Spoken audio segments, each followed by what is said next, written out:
everyone. My name is Kiana Rivera, and I'm the Vice President of Membership at the Palm Beach Chamber of Commerce, and you are listening to your Palm Beach Guide.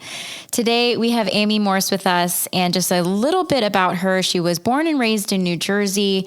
She attended New York University for her undergraduate degree. She attended New York Law and received her JD in the year 2000.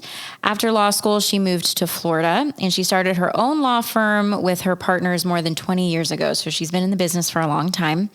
She practices criminal defense and has represented a number of clients in high-profile cases in Palm Beach County.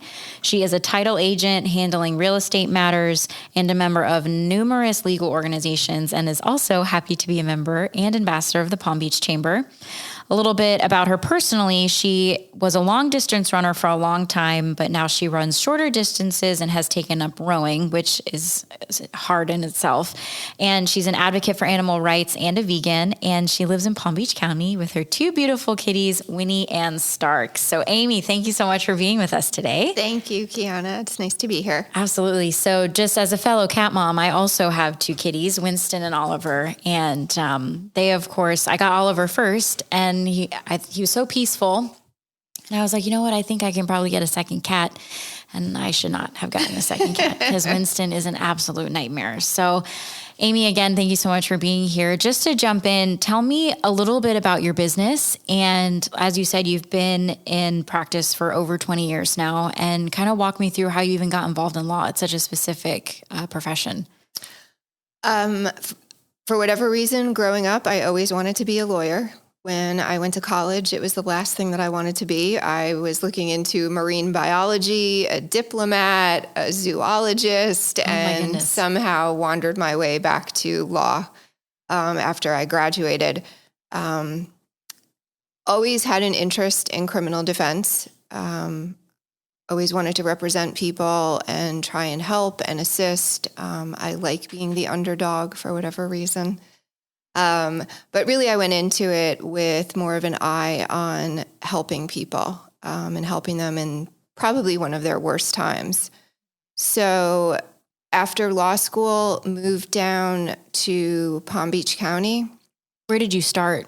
I started at the Palm Beach County Public Defender's Office. Oh, wow. Like many people start their criminal defense career, and was there for about 3.5 years, and then went and opened up my own firm and have been in private practice ever since. What kind of made you made that jump to go into private practice?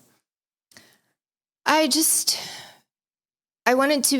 public defender's office is wonderful. I loved my time there, the camaraderie around everybody that works there, the legal knowledge that is at the office.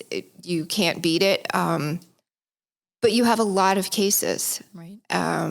So I wanted to be able to give that really personal, individual attention to my clients. If you're able to share, could you just share some of the stories that you've experienced with your clients? And then, of course, like you said, you love the underdog story. So kind of walk me through that process. My clients range from a simple DUI up to first-degree murder and everywhere in between.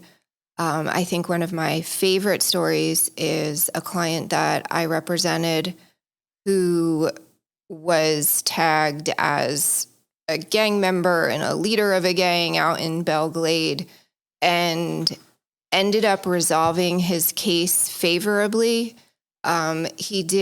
He was already actually serving a sentence. Oh my goodness. That I was not involved in. And so he just got some concurrent time, meaning time that runs at the same time as his other sentence, on my case. And we stayed in touch. I would get him magazine subscriptions on business and things that he was interested in. And when he was released, I was one of the first people that he came to see. Oh. And we just formed a friendship. And he now is living outside of Palm Beach County, Initially, he had a job in construction, and then he went up north for a while and worked on a pipeline up there, saw snow for the first time. Now he's back in Florida, and he has a successful career. He not only has a successful job, but he also has a second job as his own business. He owns a home. He has a dog.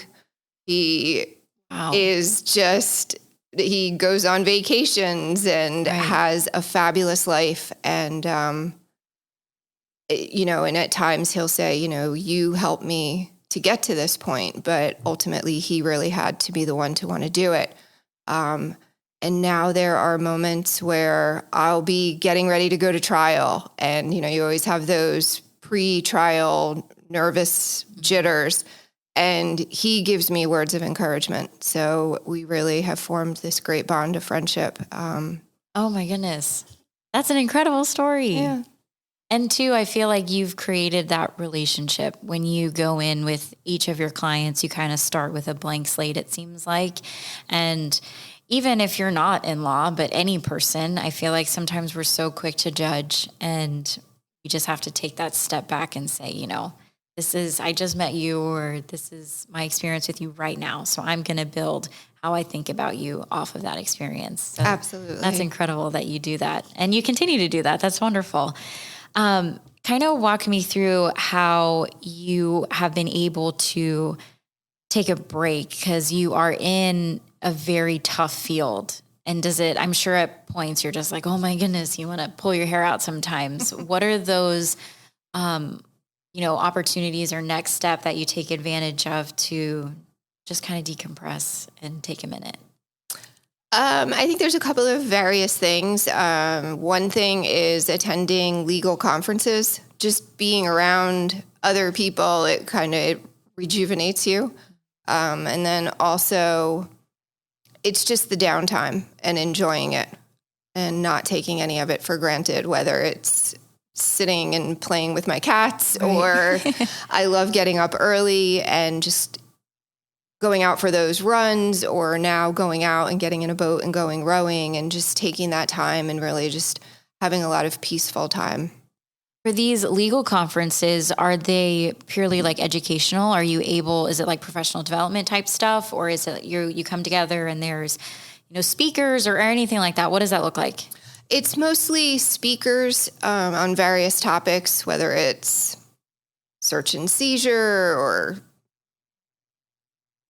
things to do with cell phones, which is now a very big thing in our area, that's used, or a variety of topics like that. Okay, that makes sense. So when it comes to your involvement in the chamber, kind of walk me through, like, how long have you been a member? What made you join as an ambassador? All of those things. I have not been a member very long, but I love it. I've only been a member for about a year and a half now. Wow. What made you join? I had been invited to the chamber by somebody who was a member for one of the breakfasts, and I came to maybe 2 or 3 breakfasts with her, and I just liked it. I thought it was a great atmosphere, great people, interesting topics and speakers for the breakfasts that I attended, and I just decided this is an organization I'd like to be a part of. And then for your ambassador role, so shameless plug here, my ambassadors are my lifeline when it comes to all of our events, all of our breakfasts, because they are my group of individuals, probably, 15 or so. It always, fizzles out towards the end of season, but we have a hardcore group right now. And you guys are just my right-hand people, because when I can't be there, like especially at a breakfast of 500, and I'm running around trying to make sure the lights stay on or the shades go down or people get mic'd up or all of those things.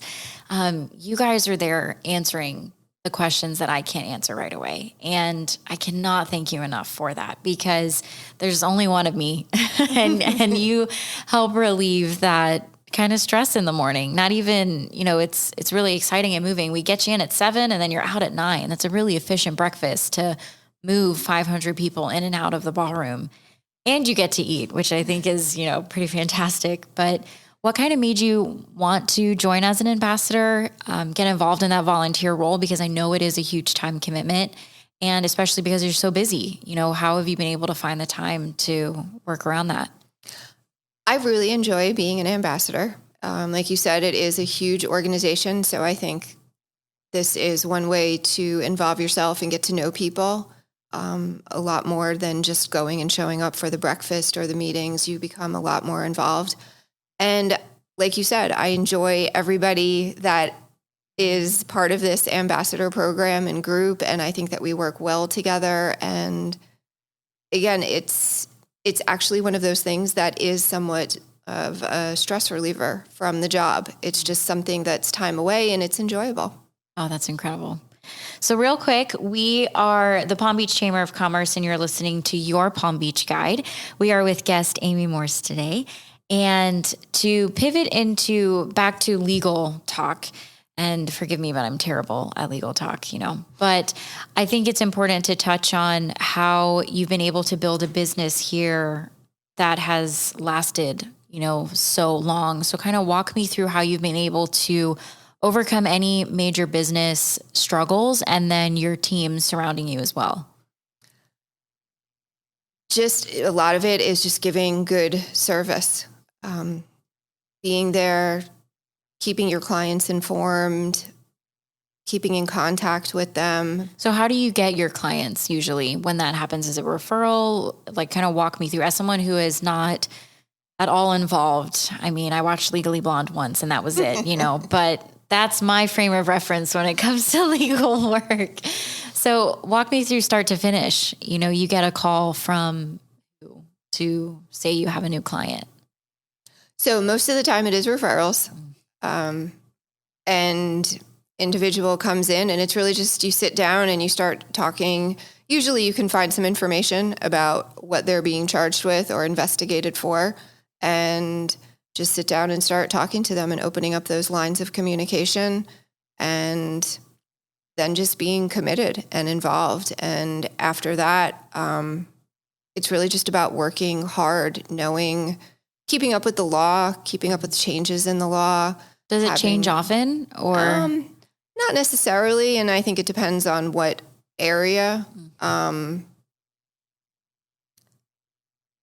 We have a lot more with cell phones nowadays. Cell phones, it seems to always be part of almost every major case. Is it just for like information? Like you can messages or something like that? Or because the police use it because they can track people in GPS locations, and we think that you were in this radius, or you texted this person or called this person. Right. Or oh my gosh, that's associates. So deep into that. So, when that first came on scene, then case law was being made in regards to that. But it doesn't necessarily change often, but there might be little minor tweaks or changes, and every case is a different set of facts. So just keeping on top and abreast of the law, and just really, it's just about working hard. We have a great team at my office. How many do you have? There's 3 of us, 3 lawyers, and then we also have our support staff.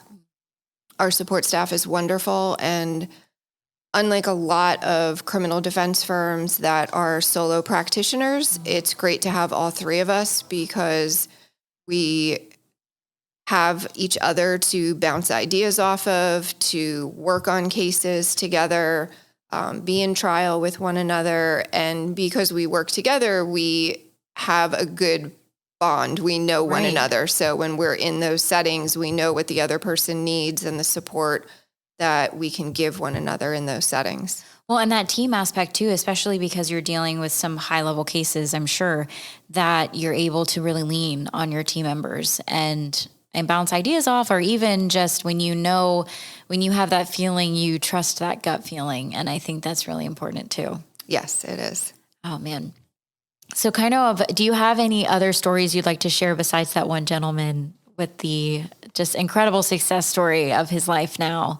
And the fact that you still keep in touch with him, that's incredible. Well, actually, I have a question. How many clients have you served in your time? Do you any ballpark idea? I couldn't even tell you. I couldn't even tell you, tens of thousands of people. Wow. Easily. And each one, it seems like you've had that personal touch on their life, which I think is just a testament to your leadership and especially your team, because so many people, like I said, just brush it off. They're like, they get in this cycle of, one after another, and you kind of get stagnant in your role, but you've been able to continue that drive and purpose over 20 years now, which is a really huge testament to who you are as a person, but also the team you've built. So I think that's incredible. Well, thank you. Yeah. So kind of walk me through, we're going to take a pause now of legal talk and walk me through this whole rowing adventure because that's a bear. It is wonderful. I absolutely love it. I used to be a long distance runner, and that has taken a bit of a toll on me. Like marathons type deals? Yes. Were you that person that woke up on like Thanksgiving morning and ran a marathon? Well, maybe not a marathon, but definitely did the turkey trot somewhere. There we go. Yes, I definitely did a turkey trot somewhere. And still may find me out there for those runs because they're not very long, but it just started to take a toll on my body. So I still do very short distances, but it just didn't feel like enough, and I wanted to get into something else. And I've been wanting to take up rowing, and the opportunity came about where they were doing a weekend rowing class up in North Palm, and I jumped on, and I have not stopped. It is beautiful. I'm out there before the sun rises. Wow. So to be on the water, and it's really quiet. I'm sure and it's peaceful. like glass too. It's just so Some days when it's not windy. Wow. When it's windy, it's a little different, like yesterday morning. But it is absolutely gorgeous. The best morning was going out, and I wasn't in the boat for a minute and saw a manatee. Oh. And then started rowing down, and then there were dolphin. And Oh my goodness. then turned around on my way back. The dolphin were literally right next to the boat. It was spectacular. So I absolutely love it. And are you by yourself out there, or do you ever row with like a team or anything like that? Sometimes I row in a double boat with another individual who I met in the class. At this moment, I still have like a person in another boat. And Just keeping an eye, just in case. Keeping an eye, make sure I don't fall just in case. Oh, that's incredible. I think we're so lucky to live where we live, to even hear stories like that. It's like we're in April and you were out on a boat yesterday morning, just rowing and enjoying the beautiful sunrise and having those peaceful moments. I think we're so lucky to live here. So, Amy, thank you. Thank you so much for being here today. Thank you so much. And again, you're listening to Your Palm Beach Guide, and this is the Palm Beach Chamber of Commerce. Thanks, Amy. Thank you.